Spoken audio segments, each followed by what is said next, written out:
In diesem Video stellen wir dir unsere Konsolidierungsfunktion für Unternehmen vor. Die wichtigste Voraussetzung, um diese Funktion überhaupt nutzen zu können, ist, dass du mindestens 2 Firmen in deinem Account hinterlegt hast. Wie du siehst, hätten wir hier 5 Unternehmen, aber 2 ist das Minimum, um überhaupt etwas vergleichen zu können. Einen Konsolidierungsreport kannst du jederzeit auf Firmenebene im Reiter Reports erstellen. Wenn du, so wie ich hier gerade, einen Konsolidierungsreport anlegst, dann bezieht sich dieser immer auf bereits bestehende G&V-Berichte. Das heißt, ich möchte jetzt zum Beispiel die G&V von der Musterholz GmbH mit der G&V von New Ventures Limited kombinieren.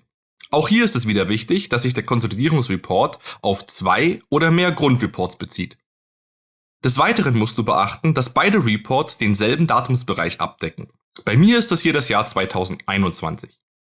Jetzt stehen dir jede Menge Möglichkeiten offen, was du mit diesem Report anstellen kannst. Zum Beispiel könntest du die Report-Information erst einmal herausnehmen, weil es ja egal ist, aus welchem Report die Infos im Detail stammen. Und kannst dir dann die Informationen nach Firma heruntergebrochen darstellen lassen. Dazu ziehe ich hier einmal die Company-Daten hinter Gruppenlevel 1 und erhalte so eine schnelle Auflistung, zum Beispiel meiner Gesamtkosten oder Gesamterlöse nach Firma. Wenn du willst, könntest du auch noch einen Schritt weiter gehen, indem du die Company-Infos hinter Gruppenlevel 2 ziehst und so dann nicht nur die Gesamtkosten aufgelistet bekommst, sondern dir auch Details wie die Personalkosten pro Firma anzeigen lassen kannst. Angenommen, du arbeitest firmenübergreifend mit denselben Kostenstellen, dann kannst du dir diese, ähnlich wie bei einer normalen Pivot-Funktion, einfach in deine Tabelle hineinziehen. Platzierst du jetzt noch die Firmen hinter die Kostenstellen, kannst du erkennen, welches Unternehmen zu welcher Kostenstelle wie viel beiträgt. In diesem Fall ist unsere Kostenstelle 90 nur einem Unternehmen zugeordnet.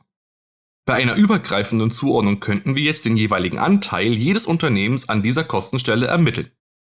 Wenn ich die Kostenstellen wieder herausnehme und durch unsere Debitor- und Kreditorinformationen ersetze, sehe ich sehr top-level, welches meiner Unternehmen wie viel ausgibt, bzw. wie viel jede Firma einnimmt. Du könntest aber auch sehen wollen, wie viel Umsatz du mit welchem Kunden genau machst. Dazu ziehst du einfach die Partnerkonteninfos in die erste Ebene. Sollten mehrere deiner Unternehmen Umsatz mit demselben Kunden erzielen, würdest du das hier auch darstellen lassen. Wenn du möchtest, kannst du dir deine Unternehmen auch spaltenweise anzeigen lassen, um sie wirklich gegenüberzustellen. Dafür ziehst du sie einfach nur rüber in den Spaltenbereich, dahin, wo gerade unsere Jahre und Monate zu finden sind. Dort lässt sich die Übersicht auch nochmal auf Jahre und Monate herunterbrechen. Ein weiterer häufiger Use Case ist das Herausfiltern von Intercompany-Rechnungen. Also, wenn eins deiner Unternehmen einem anderen deiner Unternehmen eine Rechnung legt, möchtest du das vielleicht nicht in deinem Report angezeigt bekommen.